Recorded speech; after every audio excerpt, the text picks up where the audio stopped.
The first indication that something unusual was happening at Xerion Prime came exactly 18 hours and 14 minutes after the human ships had departed from Station Kepler-7. Long-range sensors detected the USS Denver and USS Phoenix dropping out of faster-than-light travel at the edge of the Xerion system. But instead of the cautious approach that military doctrine demanded, both vessels immediately accelerated toward the planet at maximum burn. Zethkar stood transfixed before the tactical display in the command center, watching as the two small human ships raced directly toward 12 Zethran warships that outmassed them by a factor of 6 to 1. Every principle of space combat that he had learned during his centuries of military service suggested that this was not courage, but rather an elaborate form of suicide. The Zethran response was predictable and swift. Their fleet commander, identified through signal intercepts as war leader Thrakazes, immediately repositioned his ships to create an overlapping field of fire that would destroy any vessel foolish enough to enter their engagement range. The insectoid warriors were experienced fighters who had conquered dozens of star systems through superior firepower and ruthless tactics. Admiral Cresseth leaned forward as communication signals began flooding the coalition monitoring stations. The first transmission was from Captain Morrison, broadcast on open channels so that every ship in the system could hear his words clearly. Zethran vessels, this is Captain Jake Morrison of the Earth Coalition Forces. You have 30 seconds to withdraw from this system or we will remove you. The command center fell silent as the implications of this statement sank in. Two human ships with minimal weapons were issuing an ultimatum to a battle fleet that had already destroyed or driven off superior coalition forces. Zethkar felt his mandibles clicking nervously as he tried to understand the tactical thinking behind such a bold declaration. War leader Thrakazes responded with the contemptuous laughter that Zethrans use to express amusement at inferior opponents. Human vessels, your pathetic ships are not even worth the plasma required to destroy them. Flee now and we may allow you to live long enough to witness the complete destruction of this worthless colony. What happened next would be analyzed in military academies across the galaxy for decades to come. Instead of retreating or attempting to establish defensive positions, both human ships accelerated even faster toward the Zethran formation. But their approach pattern was unlike anything in standard tactical manuals. The USS Denver and USS Phoenix began launching what appeared to be simple metal projectiles from their forward tubes. The objects were not sophisticated missiles with guidance systems and warheads, but rather solid slugs of dense metal accelerated to tremendous velocities by magnetic rail systems. To experienced space combat veterans, they looked like primitive weapons that belonged in a museum rather than a modern battlefield.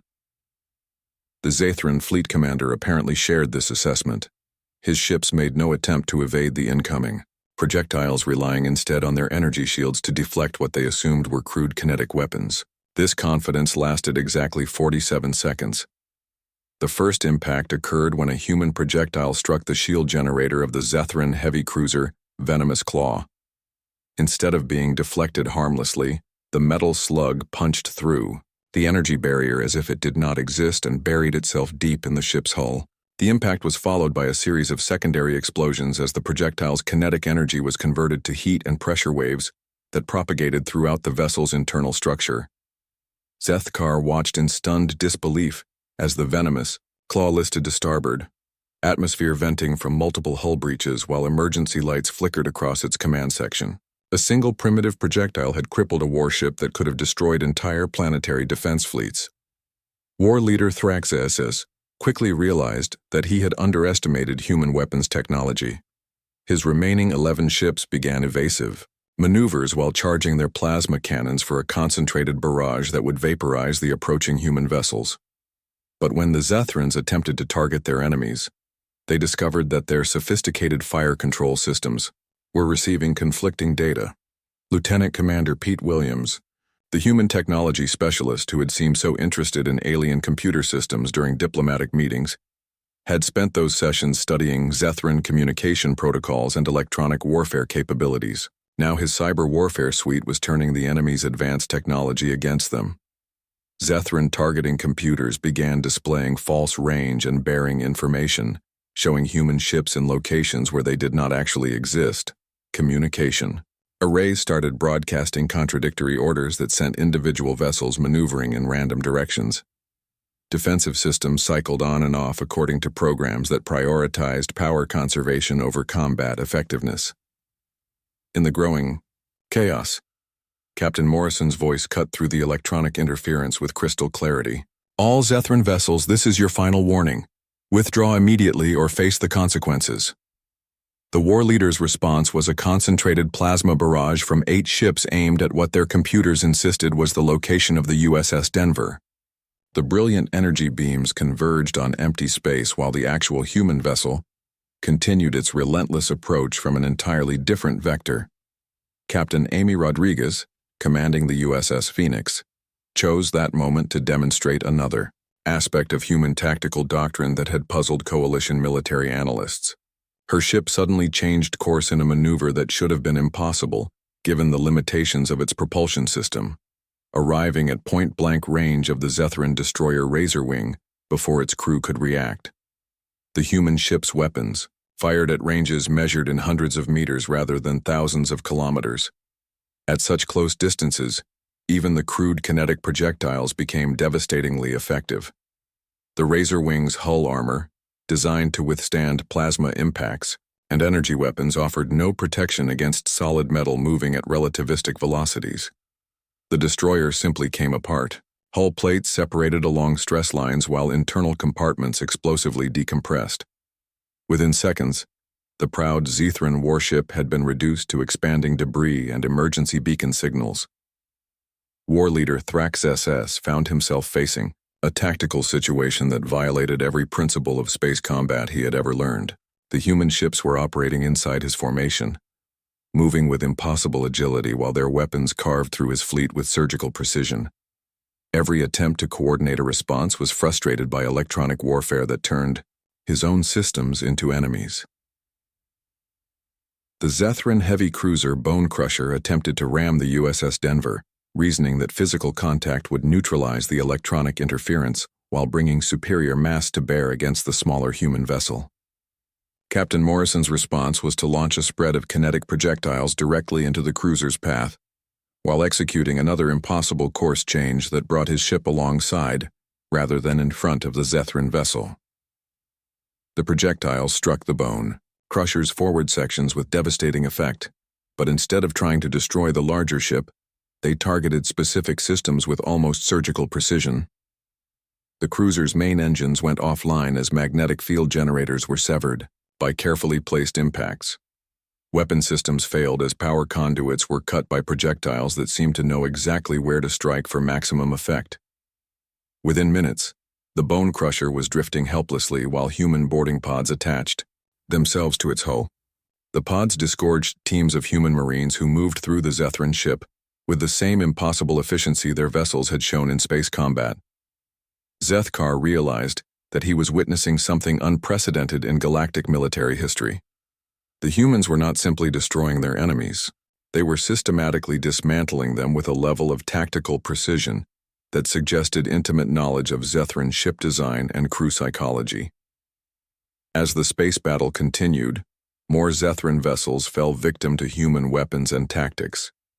The warships that had seemed so formidable just hours earlier were being reduced to floating debris or captured hulks with a speed that defied belief. War leader Thraxus found his 12-ship fleet reduced to 4 operational vessels in less than 30 minutes of combat. The final phase of the engagement began when the remaining Zethran ships attempted to retreat toward the edge of the system. But their withdrawal was blocked by something that should have been impossible: additional human vessels that had somehow arrived without being detected by long-range sensors. The USS Portland, USS Seattle, and USS Austin emerged from what appeared to be empty space, their stealth systems having rendered them invisible until they chose to reveal themselves. The reinforcements moved to intercept the fleeing Zethran ships with the same aggressive efficiency that had characterized the entire human attack. War leader Thrax Zess, his proud fleet reduced to scattered remnants, broadcast a surrender offer that was ignored by the advancing human vessels.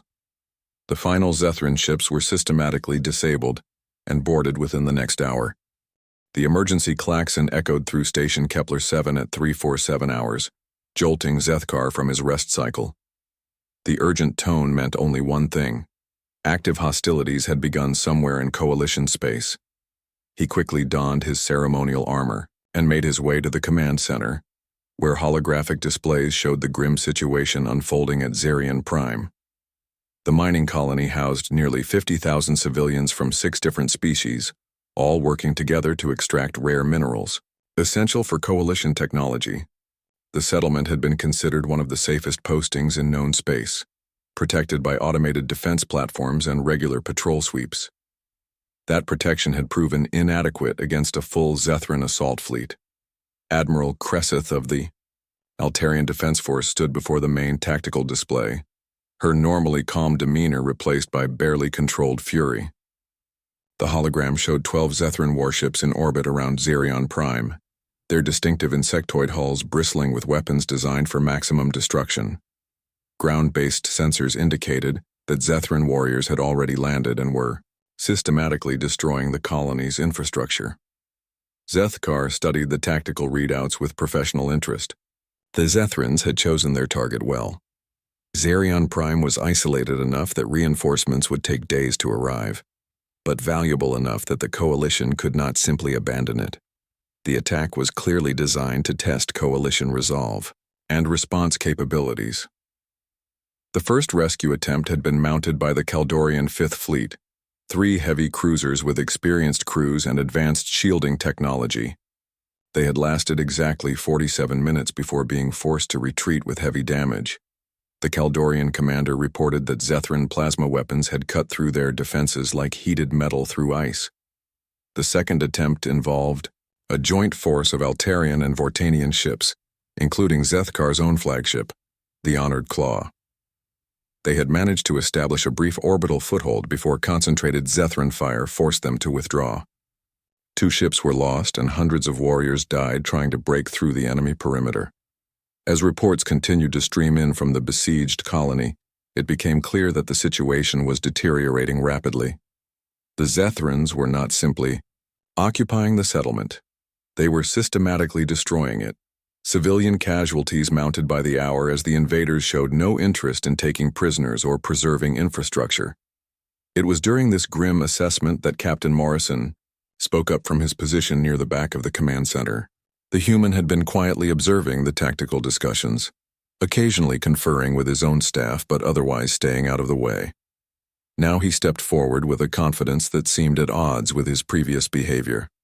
Admiral Cresseth, the USS Denver and USS Phoenix can reach Zerion Prime in 18 hours, Morrison said. His voice carried a new quality that Zethkar had not heard during their diplomatic meetings. We volunteer for the rescue mission. The command center fell silent. Zethkar felt his mandibles click involuntarily as he processed what he had just heard. 2 human ships against 12 Zethran warships? It was not bravery. It was suicide. Admiral Cresseth voiced the thoughts of everyone present.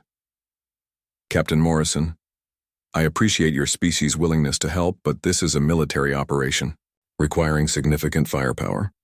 Perhaps your vessels could assist with evacuating our wounded after we establish orbital control.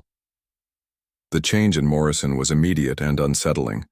The nervous energy that had characterized his earlier behavior vanished, replaced by something that made Zethkar's predatory instincts twitch with recognition.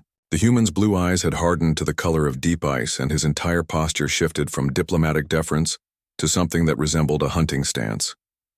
Admiral, Morrison replied, with respect, our ships are armed and our Marines are ready. We did not join this coalition to stand by while civilians die. Colonel Brooks moved to stand beside his captain, and Zethkar noticed that the same transformation had occurred in the human military commander.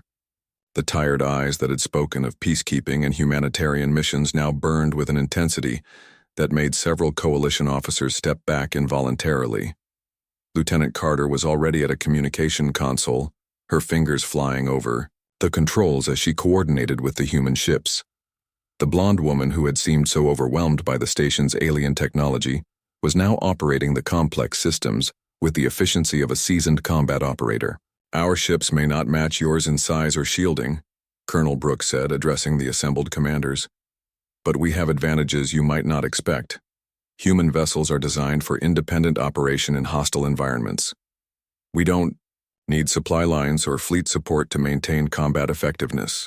The colonel activated a portable holographic projector and displayed technical specifications for the human warships.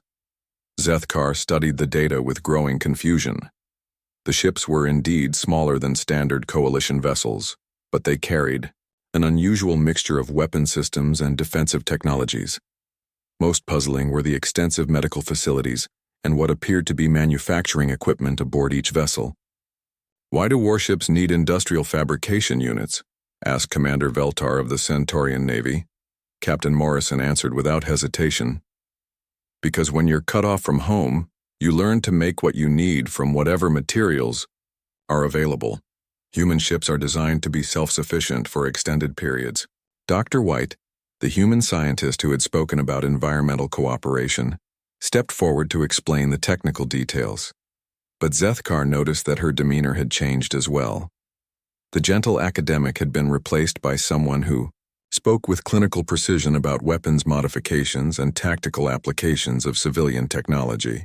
"Our manufacturing systems can convert asteroid materials into kinetic projectiles," she explained. "Our medical facilities can be rapidly reconfigured as repair stations for damaged equipment. Every human ship is essentially a mobile base of operations."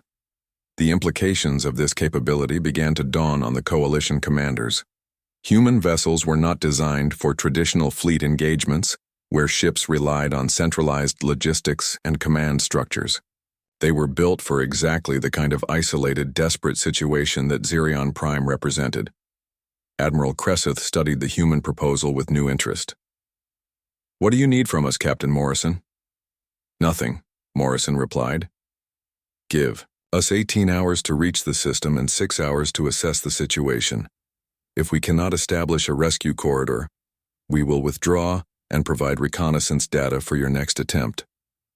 The Admiral looked around the command center, noting the skeptical expressions on most faces.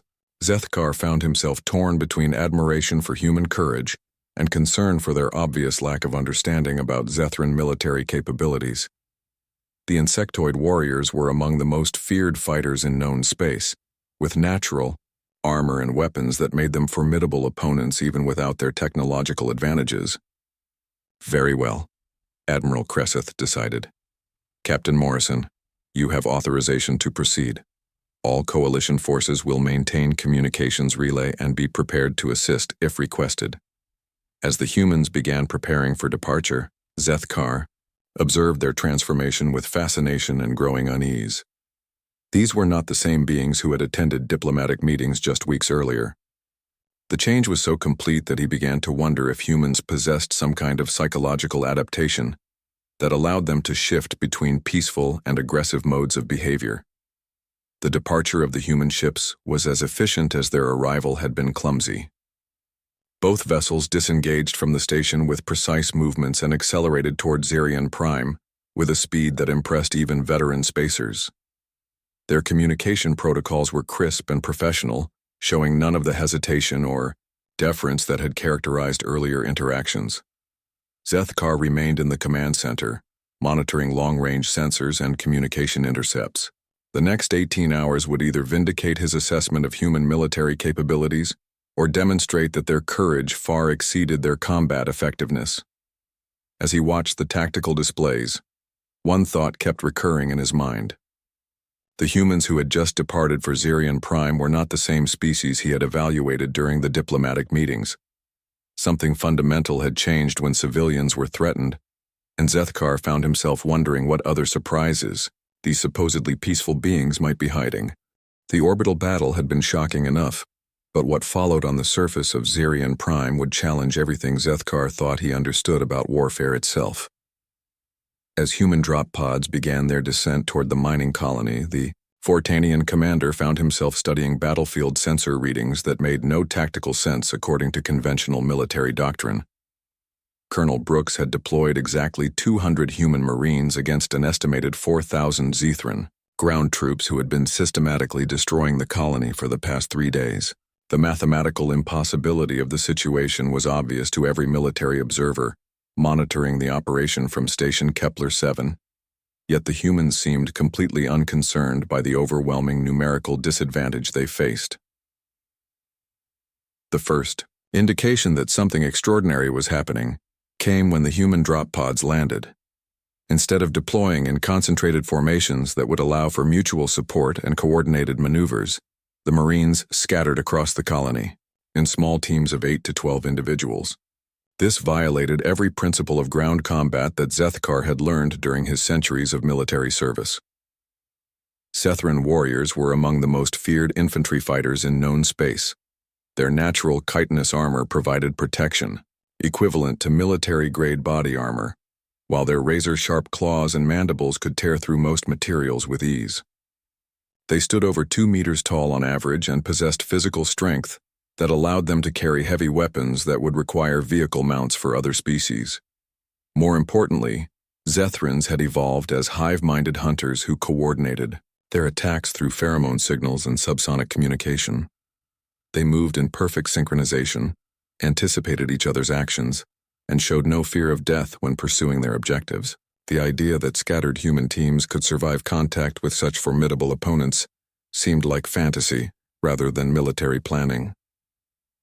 Sergeant Maria Santos led Alpha Team through the ruins of the colony's main administrative complex, moving with a fluid grace that reminded battlefield observers of predators stalking through familiar territory. Her team consisted of 7 other Marines, each carrying weapons that appeared crude compared to the energy rifles and plasma cannons favored by more advanced species. The humans used projectile weapons that fired chemically propelled metal bullets, devices that most galactic militaries had abandoned centuries earlier in favor of directed energy systems.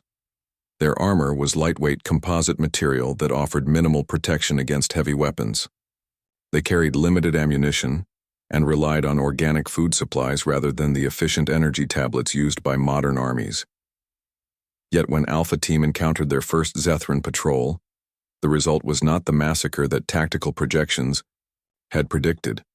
Instead, Sergeant Santos and her Marines demonstrated combat techniques that had never been documented in any galactic military database. The engagement began when 12 Zethran warriors cornered Alpha Team in what appeared to be an inescapable position within the colony's central plaza.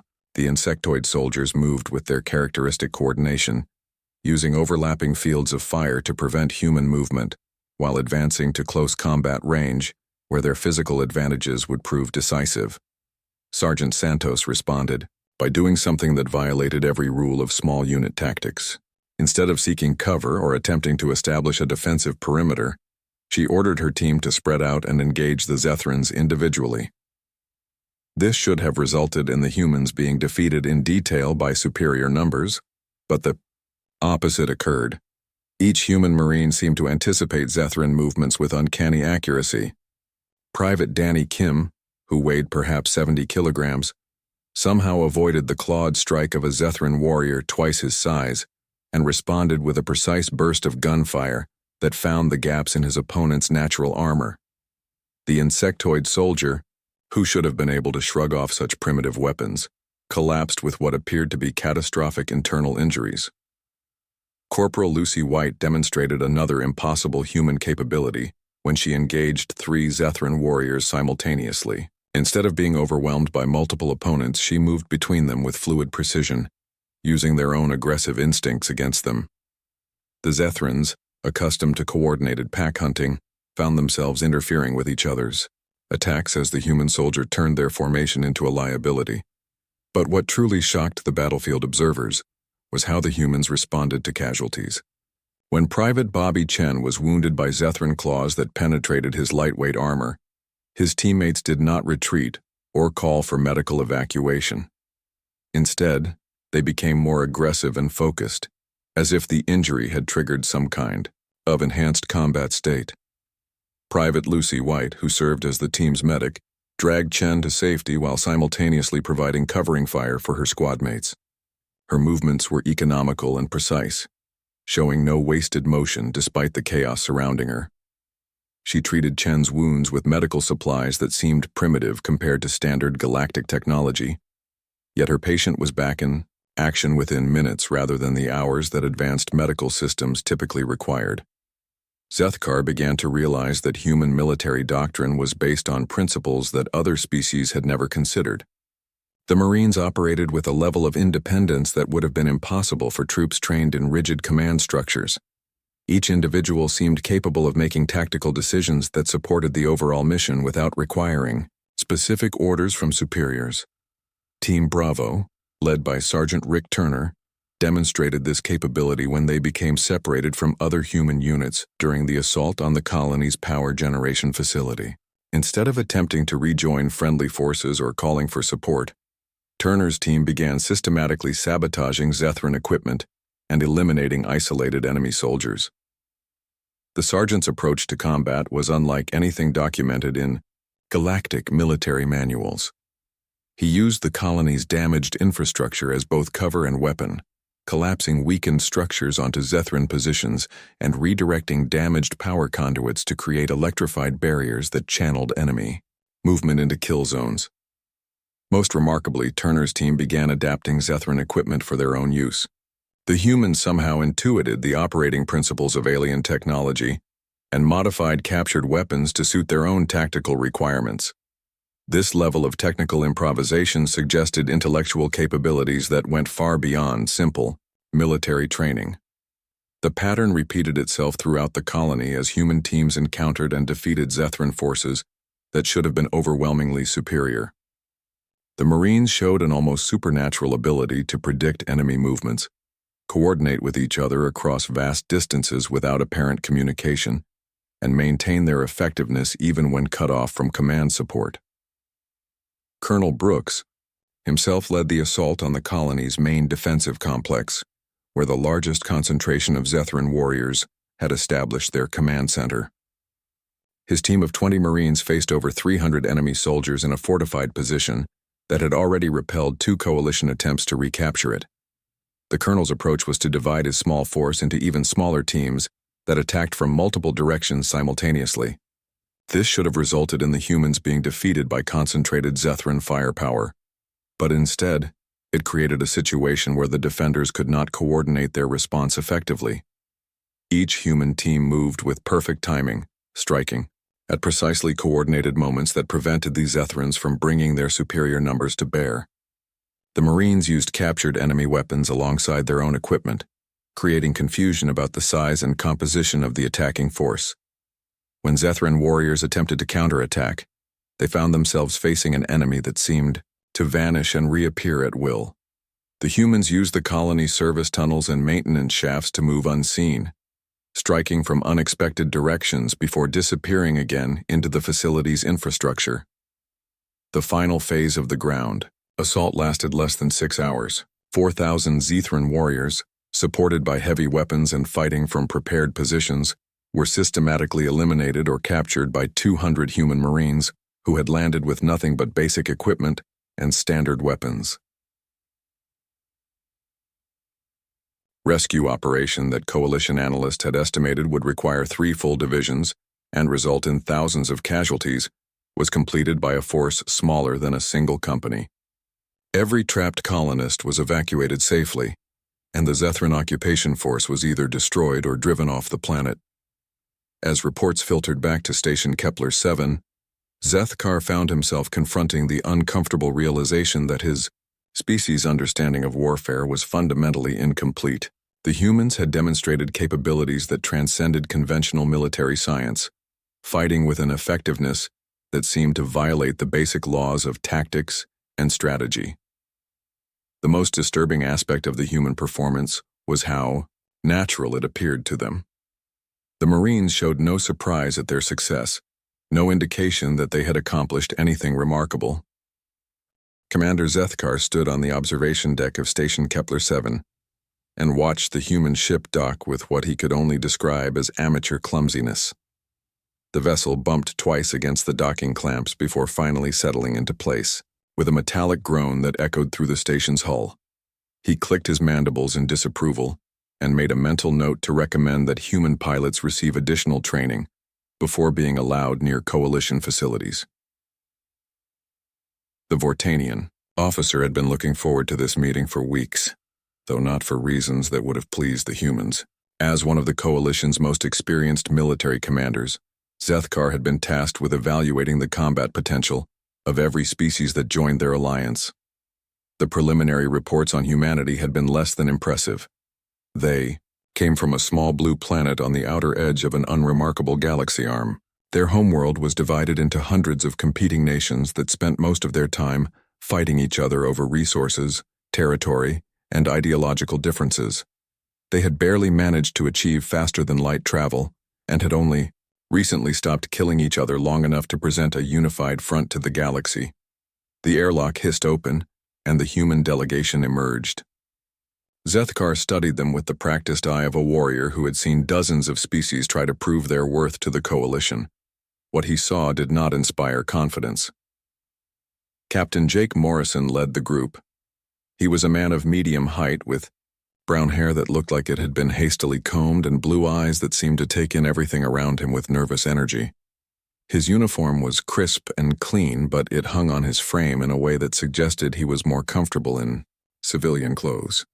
Behind him walked Lieutenant Lisa Carter, a blonde woman whose alert expression reminded Zethkar of a prey animal scanning for predators. The rest of the human team consisted of various specialists and advisors, all of whom looked around the station with the wide-eyed wonder of children visiting a new playground. They moved in tight groups and spoke in hushed whispers, pointing at the various alien technologies and architectural features that other species took for granted. What struck Zethkar most about the humans was how fragile they appeared. Their skin looked thin and easily damaged compared to his own natural armor plating. They required environmental suits for most atmospheric conditions and seemed to need frequent breaks for rest and nutrition. Several of them were already showing signs of fatigue from the journey, despite the fact that their ship had only traveled for 3 standard days. The formal introductions took place in Conference Room Alpha, a large space designed to accommodate the various physiological needs of different species. Zethkar watched as the humans carefully arranged themselves around the table, leaving precise gaps between each delegation member, as if following some unspoken protocol for personal space. Ambassador Kreltha of the Altarian Council began the proceedings with the traditional welcome ceremony. The humans listened politely and responded with appropriate gratitude, but Zethkar noticed how they constantly glanced at each other as if seeking confirmation that they were behaving correctly. It was the behavior of a species that lacked confidence in its place among the galactic community. When it came time for military discussions, Colonel Ryan Brooks stepped forward to represent human defensive capabilities. He was a tall man with graying hair and tired eyes that suggested he had seen more conflict than he cared to remember. Brooks spoke in measured tones about humanity's commitment to peaceful coexistence and their desire to contribute to coalition security through support roles and defensive strategies. Zethkar found himself growing increasingly puzzled as the colonel outlined human military doctrine. They seemed obsessed with concepts like minimizing casualties, protecting civilians, and avoiding unnecessary destruction. Their weapons technology was crude by galactic standards, relying heavily on kinetic projectiles and chemical explosives, rather than the sophisticated energy weapons used by more advanced species. The colonel explained that human military units were organized around principles of adaptability and independent decision-making rather than rigid command structures. Soldiers were expected to think for themselves and improvise solutions when standard procedures failed. To Zethkar's mind, this sounded like a recipe for chaos and confusion rather than effective military organization. During the lunch break, Zethkar observed the humans interacting with other species representatives. They asked endless questions about galactic history, trade routes, and diplomatic protocols. They seemed genuinely interested in learning about other cultures and finding ways to contribute positively to the Coalition's goals. It was admirable in its way, but it reinforced his impression that they were naive newcomers who had stumbled into a complex political situation they did not fully understand. The afternoon sessions focused on specific scenarios where human forces might be deployed. The humans consistently volunteered for humanitarian missions, evacuation operations, and peacekeeping duties. When presented with more aggressive military scenarios, they requested time to study the situations and consult with their leadership before committing forces. As the day wore on, Zethkar found himself feeling almost protective toward these earnest, but clearly outmatched beings. They reminded him of the juvenile members of his own species, full of good intentions but lacking the experience and capabilities necessary to survive in a dangerous galaxy. The universe was not a kind place to species that prioritized compassion over strength. The final presentation of the day came from Dr. Susan White, a human scientist who described their planet's environmental challenges and how those difficulties had shaped their approach to problem solving. She spoke about cooperation, resource sharing, and the importance of working together to overcome obstacles. Her words painted a picture of a species that had learned to survive through collaboration rather than domination. When the formal meetings concluded, Zethkar lingered in the conference room, reviewing his notes and observations. The humans had been polite, eager to please, and clearly committed to the coalition's ideals of peace and mutual cooperation. They would make excellent administrators, researchers, and support personnel. But warriors they were not. The galaxy was entering a period of increasing tension with several aggressive species testing coalition borders and threatening member worlds. The Zethran Dominion in particular had been making increasingly bold incursions into coalition space, and military analysts predicted that a major conflict was inevitable within the next few months. Zethkar began composing his preliminary report to the Vortanian High Command. He recommended that humans be assigned to rear area duties where their humanitarian instincts could be put to good use without exposing them to serious combat situations. They simply lacked the predatory instincts and aggressive capabilities necessary for frontline military operations. As he sealed the report and prepared to transmit it, Zethkar reflected on the strange irony of the situation. Here was a species that had somehow achieved interstellar travel despite being fundamentally unsuited for the harsh realities of galactic politics. They were like herbivores trying to survive in an ecosystem dominated by apex predators. He could only hope that the coalition's more experienced military forces would be able to protect these well-meaning but vulnerable newcomers when the real fighting began. 3 days after the liberation of Zerion Prime, Zethkar found himself in the coalition archives, surrounded by data files and historical records that painted a picture of humanity far different from his initial assessment.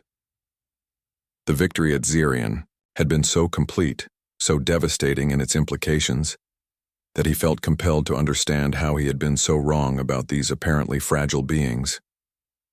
The archive section contained comprehensive records of every species that had joined the coalition, including detailed analyses of their evolutionary history, social development, and military capabilities. Zethkar had reviewed hundreds of such files during his career, but the human records contained patterns that disturbed him on a fundamental level. Earth's history was a catalog of almost continuous warfare spanning thousands of years. Unlike most species that had developed centralized governments early in their evolution, humans had remained fractured into competing groups that fought over territory, resources, and ideological differences. They had created weapons of such destructive power that they could have rendered their own planet uninhabitable. Yet somehow they had managed to step back from that brink and eventually achieve interstellar travel. What made the human evolutionary path even more remarkable was the environment that had shaped them. Earth was a world of extremes, with climate variations that would have driven most species to extinction. Ice ages, volcanic eruptions, asteroid impacts, and massive environmental changes had repeatedly threatened human survival, yet each catastrophe had somehow made them stronger rather than weaker. The psychological profiles were equally revealing. Humans showed consistent patterns of behavior that other species found difficult to understand. They formed intense emotional bonds with individuals outside their immediate family groups. They showed willingness to sacrifice their own lives for abstract concepts like honor, justice, and protecting innocence. Most puzzling of all, they seemed to become more effective in combat situations that would paralyze other species with fear. Zethkar was studying a particularly disturbing analysis of human conflict patterns when Captain Morrison entered the archive section. The human officer moved with the same easy confidence that had characterized his behavior since the Zerion operation, but his expression suggested genuine curiosity rather than suspicion. "Find anything interesting, Commander?" Morrison asked, settling into a chair across from the Vortanian officer. His voice carried none of the deference that had marked their earlier interactions. "Your species has been at war with itself for most of its recorded history," Zethkar observed, gesturing at the data displays surrounding them. "Constant conflict, competition for resources, survival against environmental threats that would have destroyed most civilizations. I initially interpreted this as evidence of primitive aggression, an inability to evolve beyond destructive instincts." Morrison nodded thoughtfully. "That's not an uncommon assessment. Most species we've encountered seem to have achieved internal peace relatively early in their development." "I was wrong," Zethkar continued, his mandibles clicking as he processed the implications of what he had learned. "Your people were not weak because you fought constantly. You became strong because you fought constantly. Every human alive today is descended from survivors who adapted, overcame, and persevered through challenges that would have eliminated other species entirely." The captain was quiet for a moment, studying the alien officer with those unsettling blue eyes that had proven so effective at reading combat situations. "We didn't choose to be warriors, Commander. War chose us. For thousands of years, humans who couldn't fight, couldn't adapt, couldn't work together under pressure, they didn't survive long enough to reproduce." The concept was so simple that Zethkar wondered how he had missed it during his initial analysis. Natural selection had not just shaped human physiology, it had molded their psychology, their social structures, and their fundamental approach to problem-solving. Humans were not naturally aggressive by choice, but rather because gentle individuals had been systematically eliminated from their gene pool over millennia of constant conflict. "Your entire species is composed of the descendants of warriors," Zethkar said, the full implications finally becoming clear. "Not professional soldiers or trained fighters, but individuals who possessed the mental and physical characteristics necessary to survive in a hostile environment where weakness meant death." Morrison's expression grew more serious. "That's part of it, but you're still missing something important. Humans didn't just learn to fight. We learned to cooperate under the worst possible circumstances. The survivors were not just the strongest or most aggressive individuals, but those who could work together effectively when everything was falling apart around them." The captain activated a portable data display and showed historical examples that illustrated his point. Human military units showed consistent patterns of behavior that had no equivalent in other species. When faced with impossible odds, they became more cohesive rather than fragmenting. When leaders were killed, subordinates seamlessly assumed command without requiring formal authorization. When standard tactics failed, they improvised solutions using whatever resources were available. "Look at the patterns, Commander," Morrison continued.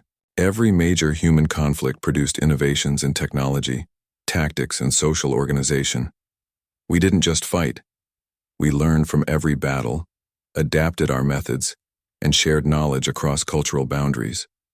War was not just about destruction for us, it was about evolution under pressure."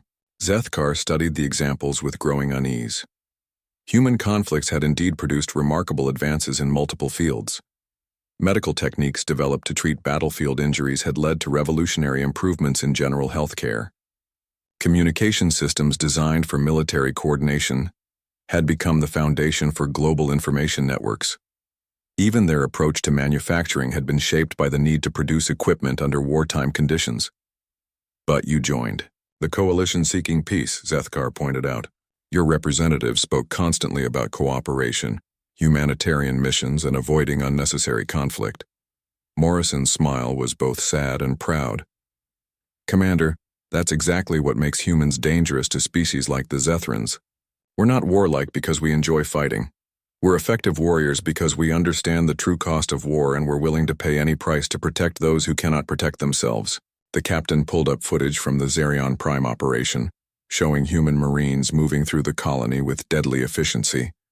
But he highlighted moments that Zethkar had not noticed during the initial tactical analysis. Human soldiers sharing their medical supplies with wounded colonists. Marines using their own bodies to shield civilians from Zethran weapons.